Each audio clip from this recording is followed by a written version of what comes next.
Hi everyone. First of all, I want to wish you all a very happy and prosperous new year.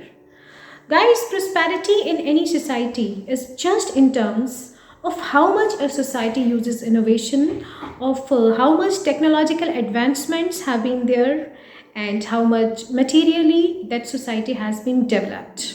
At least in today's times, these are the criteria. These all things are governed by Rahu. So we can rightly call it the king of Kalyug. आजकल कलयुग में छोटे छोटे बच्चे हैं, they don't know even how to talk, how to walk, still they know very well how to scroll the phone. कोई भी उनको स्मार्टफोन दे दो, they will operate it on better than you. Rahu is a non physical planet. It represents illusion. What you see is not there, and what is there you can't see. Like when you go to a magician, he makes you believe something like this is happening. किसी का गला cut गया and you have to believe that. The person in the front makes you believe that. He makes use of hypnosis. He makes use of the power we called नज़र बांधना. वो जो hypnosis है या नज़र बांधना है, whatever makes you believe that something is happening, this is the power of Rahu. And Rahu represents psychopathology. Those people who on the daily basis dealing with all these things, dealing with psychiatry department or anything, they are also driven by Rahu. Rahu is significant in their horoscopes. Then Rahu represents film industry. Then Rahu represents politics also. Basically, Rahu, I told you, it is a liar. So in politics and in filmmaking, what we have to do? In filmmaking, you have to pretend a life. You have to pretend to be what you are not, or maybe you are, but there is a pretended life. And in politics, there is everybody knows, बहुत सारा झूठ सच चलता है. Even though the politicians might be a very good person at heart, but this is the truth about politics and filmmaking. तो film making में जैसे illusions create किए जाते हैं. फॉर एग्जाम्पल, मिथुन चक्रवर्ती की कोई मूवी है कमांडो शायद, उसमें मिथुन चक्रवर्ती एक गाड़ी से दूसरी गाड़ी में वो चलती गाड़ियों से कूद रहा है. In actually if somebody does it, तो उसकी टांग या बाजू तो टूटेगी या सर फटेगा, but the illusion which is created, the use of technology, that is because of Rahu. Rahu governed people are unconventional and unorthodox. They can be spiritual, but their spirituality is different from yours. You can't say this is not spirituality. They have their own way of pleasing their God. They might have a different God to please. So Rahu people are just like their own masters. They will always deny the theory. They will always deny the theory. That's why they become very good researchers also. When Rahu is blessing you, you become a very good researcher. You become a very good scientist. You are very good at reading minds, so you can be a good psychiatrist. When Rahu is not good in your horoscope, it makes you addicted to something or another. और वो addiction आपको हमेशा एक बुरे की तरफ ही लेके जाएगी.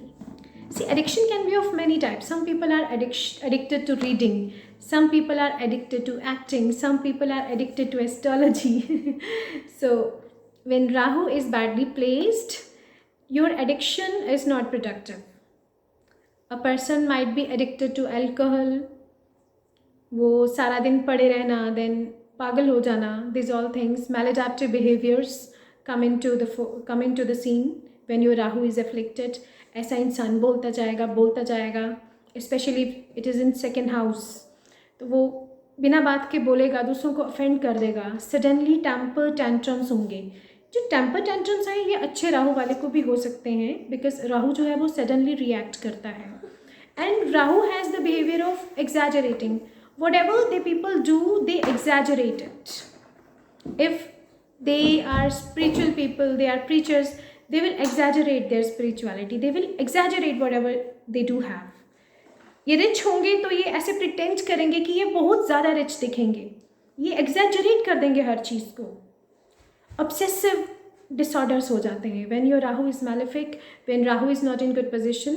तो you will have obsessions about things. बार बार हाथ. If you're going through Rahu's दशा, महादशा और प्रत्यंतर दशा, या गोचर में आपको कहीं significant house में ये जा रहा है, and you don't know about it because not everybody has horoscopes and not everybody believes in it. Simply. तो आपको नहीं भी पता है तो कुछ ऐसी साइंस मैं बताऊंगी जिनसे आपको ये पता चल सकता है कि आपको राहु की कोई ना कोई एफ्लिक्शन है. लाइक बहुत सारे लिजर्ड्स होना, देन चींटियों के ऐसे छत्ते टाइप लग जाना, बहुत ज़्यादा चींटियाँ हर जगह, कई बार कितनी सफाई रखने के बावजूद भी हो जाती हैं। देन बहुत लेज़ी फील करना ड्यूरिंग द डे, और रात को हाइपर एक्टिव हो जाना। Some people they don't sleep during the day and they feel super active during night, those are Rahu people. And कुछ खाने का मन करना बार बार, ऑब्सेशन फॉर ईटिंग, आपको कोई ऑब्सेसिव कंपल्सिव डिसऑर्डर्स हो रहे हैं तो, या फिर आपको ड्रीम्स में सांप बहुत ज़्यादा आ रहे हैं बार बार, आप सांप देखते हो, तो इसका मतलब है कि आपको राहु की कोई ना कोई एफ्लिक्शन है ज़रूर। राहु एक ऐसा प्लैनेट है जो आपको लाइफ में इमेंस फेम भी दे देता है और आपको राजा से रंक भी बना सकता है। ऐसा नहीं है कि किसी को राहु की दशा या महादशा आई है तो वो हमेशा लाइफ में उसको फेलियर से मिले हैं। Rahu can make you a king, Rahu can make you anything, especially if you are in show business, you are in politics and your Rahu is blessing you, it can do wonders, it can do miracles with your life. और अगर राहु की महादशा या दशा है और आपको ये bless नहीं कर रहा तो लाइफ में आपको इतनी ऑब्स्टेकल्स आएंगी, एक्सीडेंट्स ओवर एक्सीडेंट्स, फिर आप जो भी काम में हाथ डालोगे वहाँ पे आपका अटक जाएगा काम, कोई ना कोई आपको विघ्न बाधाएं या आपको कोई ना कोई ऑब्स्टेकल्स आती हैं तो वो भी राहु की वजह से ही आती हैं। So it becomes very important to heal this planet in any of the case. So how to heal Rahu? Its healing is very simple. You can simply serve the sweepers in your area. जितने भी sweepers हैं आपके area में उनको आप सर्व करिए, उनको दान दीजिए, specially on Saturdays. Rahu will never give you malefic effects. Then आप जो कुत्ते हैं, स्पेशली द ब्लैक डॉग, आप उसकी सेवा करिए। ज़रूरी नहीं आप घर में रखते हो, उसको पेट बना के रखते हो, अपने पेट का तो सभी करते हैं, but I am talking about the street dogs. They are many who are hungry, they are many who need you, तो उनको सर्व करिए, उनको इस हर दिन दीजिए। मैं तो ये कहूँगी कि you should serve them every day, but if you can't do it every day, at least on Saturdays you can do it. और आपके घर में जो भी गार्डनर्स वगैरह लगे हैं, जो भी लेबरर क्लास के लोग हैं ना, उनको हमेशा सर्व करें। बेगर्स से ज़्यादा ये सैटर्न और राहु में, आप अगर बेगर्स की बजाय जो मांग रहे हैं, उनके हाथ पाँव हैं फिर भी वो भीख मांग रहे हैं, उनकी बजाय अगर आप स्वीपर्स को, आप स्ट्रीट डॉग्स को सर्व करोगे, किसी हैंडीकैप्ड इंसान को सर्व करते हो, तो it gives you more good effects. So guys, this was my analysis about Rahu. So if you have any question, any queries, any suggestions for me, you can write in comment section, and see you in next video. Till then, goodbye.